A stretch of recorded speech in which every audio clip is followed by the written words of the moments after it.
Fala pessoal, queria antes de mais nada me apresentar. Meu nome é José Jorge Thanos Neto, eu sou professor de Direito Processual Civil e aceitei o convite do professor Samuel, a quem eu agradeço, para conversar um pouquinho com vocês a respeito desse tema tão atual que é o tema do medo, que tem tudo a ver com esse momento de pandemia pelo qual nós todos estamos passando, alguns em isolamento, outros sem isolamento porque exercem algum tipo de atividade essencial, mas esse é o tema da vez, é um tema importantíssimo e fica aqui o registro dos meus parabéns ao professor Samuel Mendonça e os meus votos de muito sucesso a esse canal promissor que tem tudo para dar certo.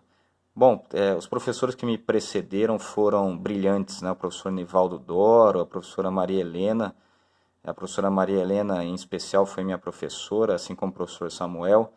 E eu confesso a vocês que eles trouxeram contribuições valiosas para mim e para todos nós. Não sei se eu estou à altura desses grandes professores, mas tudo que eu disser aqui é fruto principalmente da minha experiência como advogado, como professor. Espero, em alguma medida, contribuir para que vocês pensem, reflitam a respeito desse e de outros temas, quem sabe eu não volte em breve aí para trocar uma ideia com vocês. Eu separei algumas questões interessantes para pensar uma forma de vencer o medo. Preciso registrar, antes de tudo, que vencer o medo ou as formas de vencer o medo não são fórmulas mágicas, não existe um método invencível para se vencer o medo. Eu selecionei alguns pontos que eu considero importantes para que nós tenhamos êxito no enfrentamento de todo e qualquer medo. O primeiro deles é a informação. Informação e leitura. A pessoa que se informa, a pessoa que lê, a pessoa que estuda, com certeza terá condições de refletir melhor sobre os problemas que se lhe apresentam. Tem um filme muito bacana chamado O Gênio e o Louco, que envolve a história biográfica, é um filme baseado em fatos reais, O Gênio e o Louco. E num dado momento, o louco, que também é gênio, porque você não sabe quais dos dois personagens que criaram o dicionário de Oxford, o dicionário foi uma iniciativa brilhante, e num dado momento o louco ou o gênio, não dá para saber, repito, ele diz o seguinte, que é nos livros que ele encontra o mundo dele. Ele vive no mundo dos livros e por meio dos livros ele tem contato com o mundo, com as coisas lá de fora, muito embora estivesse internado numa clínica ou numa prisão psiquiátrica. Eu acho essa passagem desse filme muitíssimo interessante. E o segundo ponto que eu separei aqui também tem a ver com instrução. Uma coisa é informação, outra coisa que é um passo subsequente, que é claro que pressupõe a informação, tem a ver com instrução, com aprender, com formular juízos críticos, juízos de valor a respeito das questões sociais, das questões políticas, das questões jurídicas. E nós conseguimos instrução por meio de um aprendizado constante, contínuo nas instituições de ensino e fora delas. Eu acho que hoje o conhecimento está espalhado, por todos os cantos, pela internet, e qualquer coisa que você queira saber, que você queira estudar, que você queira avaliar de maneira pormenorizada, minuciosa, está tudo aí na internet ao alcance de vocês. E o terceiro ponto tem a ver, para superar o medo, são algumas estratégias, não são as únicas, repito, para se vencer o medo. O terceiro ponto envolve diálogo. Muitas vezes, e eu acho que ninguém está imune a isso, todos nós corremos o risco de ter preconceitos. E para superá-los, o diálogo ele é algo extremamente importante. Eu costumo dizer, e no direito processual civil, o diálogo ele se relaciona muito com o princípio do contraditório. O contraditório como diálogo, né, como participação das partes. E eu acho que o diálogo faz com que nós consigamos enxergar os problemas de forma mais abrangente, colhendo opiniões diversas, para que essa visão seja de fato global. E o quarto ponto que eu trouxe aqui para vocês envolve planejamento de metas e sonhos. Para superar medo, nós temos que ter planos, nós temos que pensar o futuro, de que forma vamos lidar com esse futuro, o que queremos para nós. E é importante uma dica aqui para vocês, que vocês escrevam isso, né? Que vocês coloquem numa lista aí de sonhos tudo aquilo que vocês gostariam de realizar.